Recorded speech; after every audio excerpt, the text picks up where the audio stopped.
आप देख रहे हैं जेएक्स न्यूज छत्तीसगढ़। नवागढ़ लाचाभाटा में कांग्रेस पार्टी का एक दिवसीय धरना प्रदर्शन। जांजगीर चांपा जिला के अंतर्गत नवागढ़ ब्लॉक में आज केंद्र सरकार द्वारा किसान कानून के लिए बनाया जाए 3 काले बिल को वापस लेने के लिए आज एक दिवसीय धरना प्रदर्शन नवागढ़ ब्लॉक के केरा रोड जांजगीर मार्ग नवागढ़ कोटिया रास्ता में आयोजित नवागढ़ ब्लॉक के कमर अध्यक्ष शत्रुघ्न दास महंत के नेतृत्व में किया गया, जिसमें हजारों की संख्या में कांग्रेसी उपस्थित होकर अपनी अपनी बात रखी। केंद्र सरकार को कृषि कानून बिल को वापस लेने के लिए अपना उद्बोधन दिया। इसमें जिले और प्रदेश के कई वरिष्ठ कांग्रेसी नेता मौजूद रहे। वहीं नवागढ़ के नगर अध्यक्ष भुवनेश्वर के सरवानी व नवागढ़ कांग्रेस कार्यकर्ता उपस्थित रहे। सुरक्षा व्यवस्था के लिए नवागढ़ पुलिस भी सक्रिय रही। ऐसी ही खबर जानने के लिए देखिए जेएक्स न्यूज छत्तीसगढ़ को सब्सक्राइब करें और बेल आइकन को क्लिक करें। छत्तीसगढ़ नवागढ़ जांजगीर चांपा से बालेश्वर कसब की रिपोर्ट। सर बताएंगे आज के आंदोलन। केंद्र में बैठी नरेंद्र मोदी की सरकार ने हिंदुस्तान के कृषि क्षेत्र को चंद उद्योगपतियों के हाथ में सौंपने की नीयत से जो 3 काले कानून उन्होंने लाया है, उसके विरोध में हिंदुस्तान के सभी राज्यों के किसान संगठन उस कानून के खिलाफ हैं और सबकी मांग है कि उस काले कानून को रद्द किया जाए। पिछले 75 दिनों से दिल्ली में बैठे किसानों के साथ नरेंद्र मोदी की सरकार वार्तालाप करना तो दूर, केवल छद्म दिखावे के लिए वार्तालाप का स्वांग रच रही है और असल मुद्दे से ध्यान भटकाने के लिए उन किसान संगठनों को आतंकवादी, अलगाववादी जैसे षड्यंत्रकारी रूप में निरूपित कर रही है। इससे खिन्न होकर के और हिंदुस्तान के किसानों के हित में काम करते आ रही कांग्रेस पार्टी ने निर्णय लिया है कि प्रत्येक ब्लॉक कांग्रेस, प्रत्येक जिला कांग्रेस, प्रत्येक बूथ, सेक्टर, जोन में किसानों के समर्थन में धरना प्रदर्शन आंदोलन किया जाए और किसानों को समर्थन दिया जाए ताकि नरेंद्र मोदी की सरकार और काले कानून को निरस्त कर सके। आदरणीय साथियों, आप लोगों को पता है कि केवल कृषि सेक्टर ही ऐसा बच गया था जहां पर उद्योगपतियों को उन्होंने सीधे तौर पे कोई एंट्री नहीं दे पा रहे थे।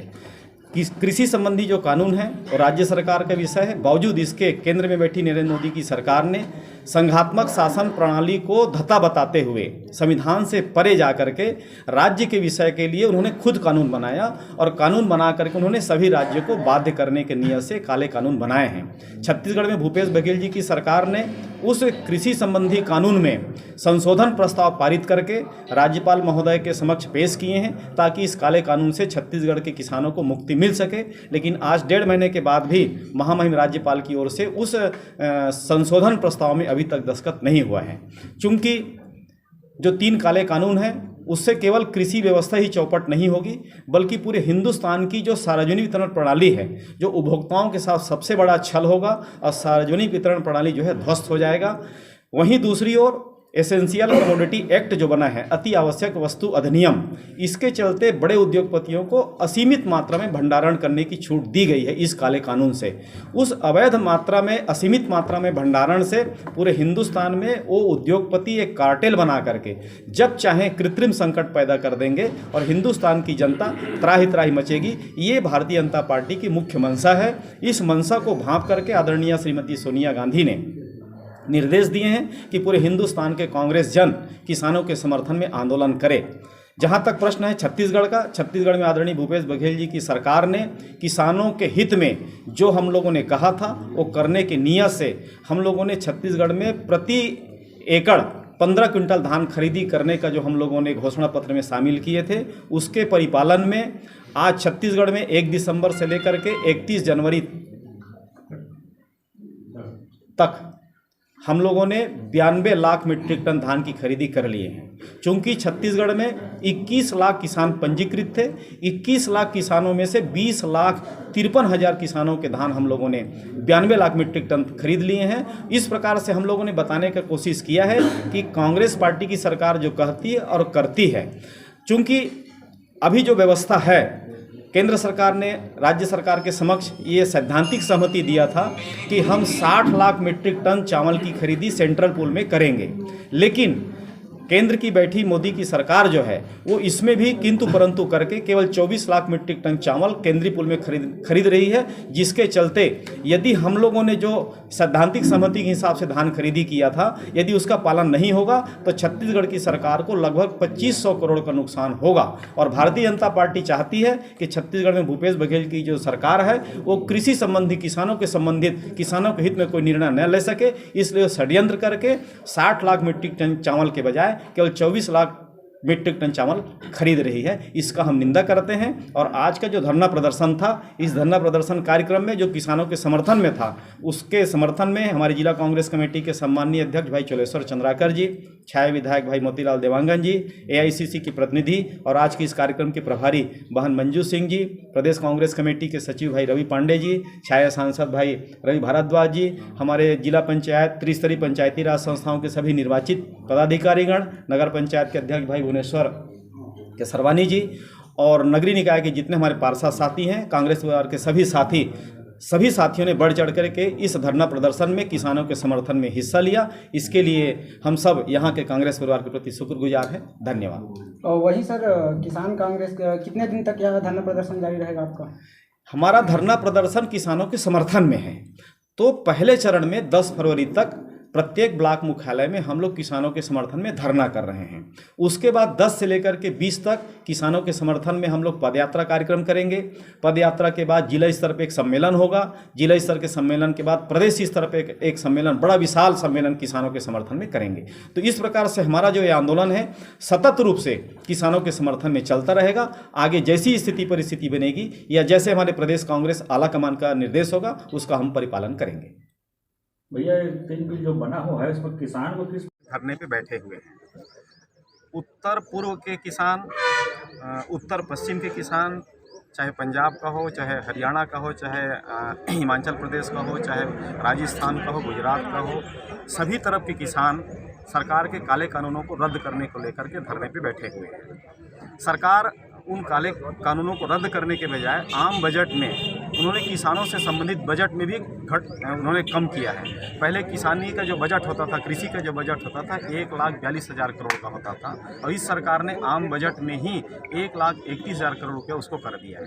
किसान सम्मान निधि इन्होंने शुरू किया, किसान सम्मान निधि में भी लगभग 13% इन्होंने कटौती कर दिया है। तो इस सरकार की नीयत साफ है कि किसी भी कीमत पे देश के किसानों को बर्बाद करने पे तुले हुए हैं। क्योंकि हिंदुस्तान में सभी जो सेक्टर है, चाहे इलेक्ट्रॉनिक्स का हो, चाहे दूरसंचार का हो, चाहे आपका पेट्रो क्षेत्र हो, चाहे ट्रांसपोर्टिंग का क्षेत्र हो, सभी में इन्होंने कारपोरेट को सौंप दिया है। एक ही क्षेत्र बचा था कृषि में भी कभी किसी का दखल नहीं था और किसान अपने हिसाब से काम करते आते रही थी कांग्रेस सरकार के कार्यकाल में। चूंकि नरेंद्र मोदी की सरकार कारपोरेट हितों को साधने के लिए काम कर रही है, तो कृषि क्षेत्र में भी उन्होंने उद्योगपतियों को घुसाने का जो निर्णय लिया है, इन काले कानूनों के माध्यम से वो देश के 4 बड़े उद्योगपतियों को इस क्षेत्र में घुसाना चाहते हैं और उनके हित में बजट बनाया गया है। जी, कल रमन सिंह जी का आगमन जांजगीर चांपा हुआ था। उन्होंने कहा कि कांग्रेस के राज में ही सारे गलत कामों का जोर पकड़। मैं आपके माध्यम से रमन सिंह की और भारतीय जनता पार्टी के लोगों से पूछना चाहूँगा, 2008 से लेकर के 2018 तक का जो नेशनल क्राइम ब्यूरो है, जो रिकॉर्ड रखता है अपराधों का, चाहे वो बलात्कार का हो, चोरी का, डकैती का हो, उनका रिकॉर्ड निकाल लें और 2018 से लेकर के 2020 तक का भूपेश बघेल जी की सरकार के कार्यकाल का अपराध का रिकॉर्ड निकाल लें। आपको पता चल जाएगा कि कितनी ज़मीन आसमान का अंतर रहा है।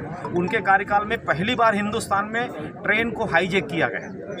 आप लोगों को पता होगा कि अपहरण कांड में ट्रेन का हाईजैक इस छत्तीसगढ़ में हुआ। उस समय रमन सिंह जी मुख्यमंत्री थे और उनको शर्म आनी चाहिए ये बात करते हुए कि किसान पुत्र जब छत्तीसगढ़ में शासन कर रहा है तो उनका ध्यान कल अपराधों की बढ़ोतरी की ओर जा रहा है, जबकि टोटल सच्चाई से कोसों दूर है। हम चाहते हैं कि छत्तीसगढ़ में अमन शांति हो, और अमन शांति कब होगा? जब गाँव-गाँव में लोगों को रोजगार मिलेगा। और ग्रामीण अर्थव्यवस्था के सुदृढ़ीकरण के लिए भूपेश बघेल जी की सरकार है वो गाँव-गाँव में रोजगार स्थापित करने की दिशा में काम कर रही है। गोधन न्याय योजना, राजीव गांधी किसान न्याय योजना उसी दिशा में एक कदम है। नरवा गरुआ घुरवा बारी जो है तत्कालिक तौर पे लोगों को समझ में नहीं आया, लेकिन अब लोग लोगों को समझ में आ रहा है कि इससे गांव-गांव में रोजगारों का सृजन होगा, स्व सहायता समूहों को काम मिलेगा, बड़े पढ़े लिखे जो लड़के हैं उनको रोजगार मिलेगा, तो स्वाभाविक तौर पे उनका ध्यान जो है काम धाम में लगेगा और अपराध से कोसों दूर होते जाएंगे। इस दिशा में हमारी सरकार काम कर रही है। ये काम रमन सिंह और उनकी पार्टी को पसंद नहीं आ रहा है, इसीलिए जगह जगह घूम करके अपराधगढ़ जो उनका चश्मा है वो चश्मा का नंबर बदलने का हम आग्रह करते हैं। और ये काले कानूनों के साथ साथ हम चाहेंगे भाजपा अपना दृष्टि और अपना विजन बदले। आप सबको पता है, लेकिन पंचायत के खाते में कितना पैसा जाता था उस समय का रिकॉर्ड निकाल करके देखिए। और पंचायत के खातों में नाम होता था पंचायत के माध्यम से उत्खनन का, लेकिन असली काम भारतीय जनता पार्टी के एजेंट लोग करते थे, उनके दलाल लोग करते थे और बड़ी मात्रा में रमन सिंह के खाते में रमन सिंह के दलालों के माध्यम से वो पैसा पहुंचता था। तो हमने उसका व्यवसायीकरण ताकि खनन प्रभावित क्षेत्र में ज़्यादा से ज़्यादा लोगों को और ज़्यादा से ज़्यादा लोगों को रोजगार दे सके, ज़्यादा से ज़्यादा विकास हो सके। डीएमएफ जो बनता है जिले में, डिस्ट्रिक्ट माइंस फंड जो बनता है, उसमें सर्वा उन्होंने कलेक्टर को रखा हुआ था अपने कार्यकाल में। सिर्फ उसके पीछे आशा ये था कि प्राकृतिक संसाधनों का दोहन किया जाए, जितना लूटा जा सके लूटा जाए, और उसका जो रॉयल्टी मिलता है उस रॉयल्टी में भी उनके कमीशन खोल लोग काम कर सके, ये उनका विज़न था।